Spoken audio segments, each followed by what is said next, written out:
अस्सलाम वालेकुम viewers, I hope कि आप खैरियत से होंगे। आज का हमारा लेसन है फ्यूचर परफेक्ट टेंस, यानी कि आज हम पढ़ने जा रहे हैं फ्यूचर परफेक्ट टेंस।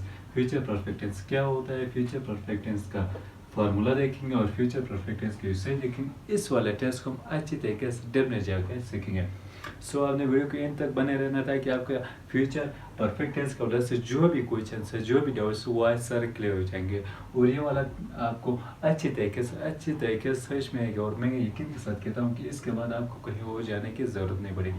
अब देखो, फ्यूचर परफेक्ट टेंस, परफेक्ट का मतलब क्या होता है, मुकम्मल। परफेक्ट मीन्स मुकम्मल।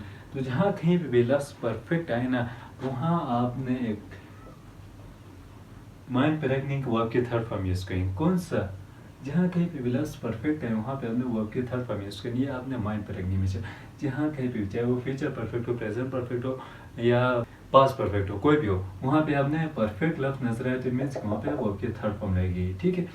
अब फ्यूचर परफेक्ट है तो फ्यूचर परफेक्ट में एक चीज़ हमें ज़हन पे आ गई कि यहाँ पे वर्ब के थर्ड फॉर्म। दूसरे इसमें हमने हेल्पिंग वर्ब यूज़ करनी है, यानी कि ऑक्सिलरी वर्ब यूज़ करने हैं। तो इसके अंदर जो हम ऑक्सिलरी वर्ब यूज़ करेंगे वो होगा विल हैव। क्या होगा? Will have. ठीक है। फार्मूला इसका कुछ है, subject plus will have plus verb third form plus affirmative sentence के लिए। किसके लिए अफर्मेटिव? यानी कि जो मस्बत जुमले आते हैं इनको पॉजिटिव सेंटेंस भी कहा जाता है। ठीक है। He will have come here by tomorrow. वो कल तक यहाँ आया होगा, वो कल तक यहाँ आया होगा। अब देखो, वो कल तक यहाँ आया होगा, यहाँ पे बाय भी लगा है। ठीक है। तो यहाँ पे स्टूडेंट कंफ्यूज होता है कि सर बाय तो पैसिव वॉइस में लगती है, लेकिन ये प्रेजेंट में कैसे लगा और टेंसेस में ये कैसे लगा। ठीक है। अब इसको भी मैं समझाता हूँ। देखो, ये एक्टिव वॉइस है और ये प्रेजेंट टेंस के अंदर ही आता है। ठीक है। अब देखो, बाय का मतलब यहाँ पे है तक, यानी कि ये वाला तक। ठीक है। वो कल तक यहाँ आया होगा, कल तक यहाँ आया होगा मतलब ये है कि मतलब आप उसको टाइम देते हो कि कल 9 बजे से पहले पहले इधर पहुंच जाओ, और वो कल 9 बजे से एग्जैक्ट 9 बजे से पहले पहुंच जाते हैं। यानी कि वो 8:45 या 8:50-55 पे वो पहुंच जाता है। तो वो टाइम जो आपने मुकर्रर टाइम दिया था उस टाइम से पहले पहले वो पहुंच जाता है। तो उस टाइम हमने बाय के यूज़ करना है। ठीक है। मैं कहता हूँ वो कल तक यहाँ आएगा, इट मीन्स कि कल होने से पहले पहले वो आएगा, तो तब आपने बाय के यूज़ करना है। ठीक है। उस टाइम आप किस चीज़ का यूज़ करो? बाय का यूज़। ये वो वाला तक है। ठीक है। यानी कि जो आप एक्सेक्ट टाइम दे तो उस टाइम से पहले ही कोई काम हो तो वो आपने बाय के वहाँ पे आपने यूज़ करना है। अब इसका है नेगेटिव। नेगेटिव में क्या होगा? सब्जेक्ट होगा will not plus verb third form plus subject. जैसा he will not have come here by tomorrow. वो कल तक यहाँ नहीं आया होगा। He will not have come here by tomorrow. वो कल तक यहाँ नहीं आया होगा। ठीक है। ये नेगेटिव हो गया, अफर्मेटिव नेगेटिव। अब देखो यहाँ पे प्रेजेंट पर फ्यूचर परफेक्ट टेंस का यूज़ कब करना वो देखो। रिसर्च क्या कहता है? We use this tense to talk about something will have happen in future. कोई काम जो मुस्तकबिल में हुआ होगा, कोई काम जो मुस्तकबिल में क्या होगा? कंप्लीट होगा। उसके लिए हमने फ्यूचर परफेक्ट टेंस का यूज़ करना है। फ्यूचर परफेक्ट टेंस का यूज़ कब करना है? आप कोई भी ऐसा काम, यानी कि कोई काम जो आप मुस्तकबिल में क्या हुआ है वो काम कंप्लीट हुआ। कोई काम जो मुस्तकबिल में कंप्लीट हुआ। आप कहते हो कि मैंने अंग्रेजी सीख लिया होगा, यानी आप आज से इंग्लिश सीखना आप स्टार्ट करते हो और 6 मंथ के बाद आप मतलब इंग्लिश आप सीख जाओगे ना। तो आप आज बैठ के कहते हो कि 6 महीने तक तो मैंने अंग्रेजी सीख लिया होगा, यानी कि तब तक तो मैंने अंग्रेजी सीख लिया होगा। तो तब तक आपका ये काम क्या होने वाला है? कंप्लीट होने वाला है। तो उस टाइम आप कहोगे कि मैंने अंग्रेजी सीख लिया, आई विल हैव लर्न इंग्लिश। मैंने अंग्रेजी सीख लिया होगा। क्यों? मुस्तकबिल में एक काम क्या होगा? कंप्लीट होगा। तो उस टाइम आप इस चीज़ का नोट कर सकते हो कि कोई काम जो मुस्तकबिल में कंप्लीट होगा। तो उस टाइम आप फ्यूचर परफेक्ट टेंस का यूज़ करोगे। फिर आता है आपका इंट्रोगेटिव। इंट्रोगेटिव में क्या होगा? विल होगा, subject verb third form plus subject. जैसा कि विल सबसे पहले, यानी कि विल आएगा, फिर सब्जेक्ट आएगा, फिर वर्ब की थर्ड फॉर्म, फिर ऑब्जेक्ट आएगा आपके इंट्रोगेटिव वाले सेंटेंस में। फिर नेगेटिव में will subject not verb plus यहाँ पे क्या है? नॉट प्लस है plus verb third form plus object है। ठीक है। Verb third form plus object negative interrogative में।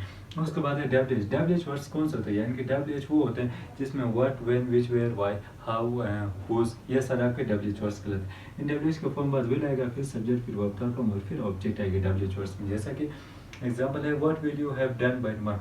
कल तक आपने क्या किया होगा? कल तक आपने क्या किया होगा? देखो, कल तक आपने क्या किया और मुस्तकबिल के अंदर कल तक आपने एक काम कंप्लीट किया होगा मीन्स की। ठीक है। तो कल तक आपने क्या किया होगा? मुस्तकबिल के अंदर कोई काम जो कंप्लीट हुआ होगा उसको हमने फ्यूचर परफेक्ट में बयान करना है। Who will have learned English. किसने अंग्रेजी सीख लिया होगा? किसने अंग्रेजी सीख लिया होगा? ठीक है। इनके कोई भी ऐसा काम जो मुस्तकबिल में क्या होगा? कंप्लीट होगा। फ्यूचर परफेक्ट का यूज़ हमने तब करना है कोई काम जो मुस्तकबिल में कंप्लीट हुआ होगा। अब इसकी एक पहचान भी है ना, उर्दू जुमले के आखिर में चुका होगा, ठीक है, चुका होगा, इस तरह की एक पहचान है, उस पर मैं अक्सर नहीं जाता हूँ। मैं बस ये समझता हूँ कि ये जो कंसेप्ट है उसको समझो, और मैं समझाता भी इस तरीके से हूँ कि जो कंसेप्ट है उसको माइंड पे रखो। यानी कि यार मुस्तकबिल में कोई काम जो कंप्लीट हुआ होगा, बस उसको हमने फ्यूचर परफेक्ट में बयान करना। अब ये नहीं देखना है कि वहाँ पे लास्ट में चुका है, चुके हैं, आए हैं या नहीं है, उस समय कोई लेना देना नहीं है। बस आप कहते हो कि मैंने एग्ज़ाम दिया होगा, यानी अब मुस्तकबिल में ये काम कंप्लीट हुआ होगा, मैंने एग्ज़ाम दिया होगा। आप कहते हो कि मैं पास हुआ हूँगा, ठीक है, चुका होगा, हुआ होगा, लिया होगा या लिया हुआ होगा, ये वाले इस तरह के सेंटेंस आते हैं लास्ट में। आप कहते हो कि मैं पास हुआ होगा, आई विल हैव पास्ट, मैं पास हुआ होगा, यानी कि अब मुस्तकबिल में ये काम कंप्लीट हुआ होगा, ठीक है। अब कहते हैं मैंने ऐसे सीख लिया होगा, I will have learn English, मैंने ऐसे सीख लिया होगा। मैंने टेस्ट पास किया होगा, I will have passed test, मैंने टेस्ट पास किया होगा। मैंने मोबाइल खरीद लिया होगा, I will have bought mobile, मैंने मोबाइल खरीद लिया होगा। I will have bought mobile, मैंने मोबाइल खरीद लिया होगा। मुस्तकबिल में आपने ये काम क्या किया होगा, कंप्लीट किया होगा। कोई काम जो मुस्तकबिल में आपने क्या किया होगा, कंप्लीट किया होगा, तो उस टाइम आप फ्यूचर परफेक्ट टेंस का यूज़ करें। कोई काम जो मुस्तकबिल में आपने क्या किया होगा, कंप्लीट किया होगा।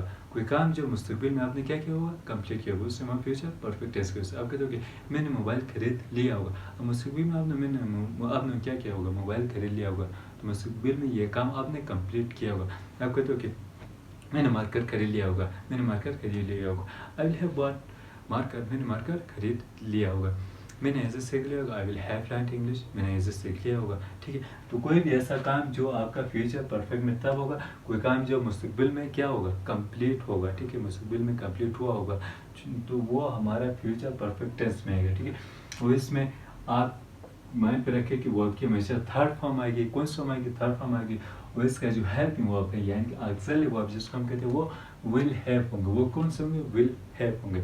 इसका ऑक्सिलरी वर्ब, हेल्पिंग वर्ब जो होंगे, विल हैव होंगे। एक दूसरा स्टूडेंट्स यहाँ पे कंफ्यूज होता है कि इंट्रोगेटिव और WH वर्ड्स में से इनका यूज़ कब करना है, इंट्रोगेटिव का यूज़ कब करना है और WH वर्ड्स का यूज़ कब करना है। क्योंकि इंट्रोगेटिव में भी सवाल पूछा जाता है, क्वेश्चन किया जाता है, और WH में भी क्वेश्चन किया जाता है। अब देखो इंट्रोगेटिव का यूज़ आपने तब करना है जब आपका जो क्वेश्चन है ना, उस क्वेश्चन का आपका जो आंसर मिल रहा है वो आपका येस और नो में हो, तो उस टाइम आप इंट्रोगेटिव का फार्मूले के थ्रू आप ट्रांसलेट करेंगे इंग्लिश में। आपका जो क्वेश्चन है उस क्वेश्चन का आंसर अगर आपको येस और नो में नहीं मिले, किसी और वे में मिले, तो उस टाइम आप WH वर्ड्स का यूज़ करेंगे। अभी एग्जांपल देखते हैं। मैं कहता हूँ कि क्या आपने इंग्लिश सीख लिया होगा, क्या आपने अंग्रेजी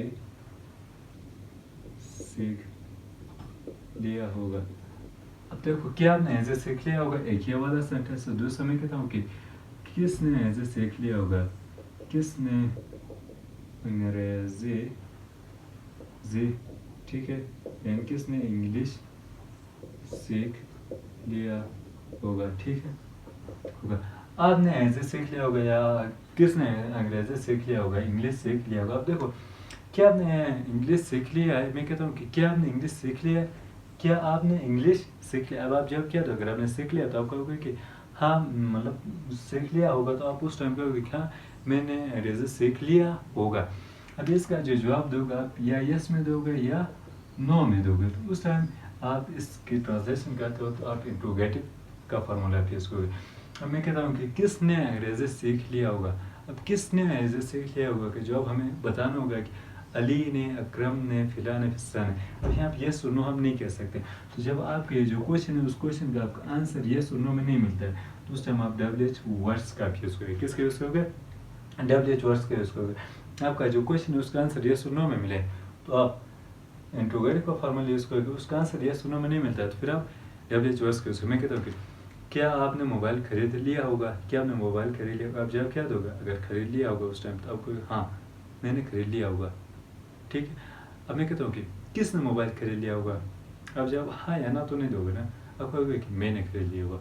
अब किसने खरीद लिया होगा का जवाब आपको येस और नो में नहीं आता है, तो किसने खरीद लिया होगा का जवाब किसी और फॉर्म में है, तो उस टाइम आप WH वर्ड्स का यूज़ करोगे। आप कहोगे who will have bought mobile, किसने मोबाइल खरीद लिया होगा, ठीक है। आप कहते हो कि क्या आपने मोबाइल खरीद लिया होगा, क्या आपने मोबाइल खरीद लिया, आप या यस में या नो में आंसर दोगे। तो आप कहोगे will you have bought mobile, क्या आपने मोबाइल खरीद लिया होगा, ठीक, इस तरह आपने इनके आंसर देना है। सो आई होप कि यहाँ तक आपको अच्छे तरीके से समझ में आया होगा कि इन दोनों के दरमियान क्या डिफरेंस और इनको हमने फ़र्क कैसे करना है, ठीक है।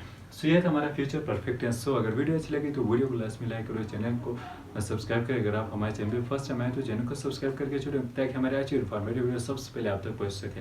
Thank you very much.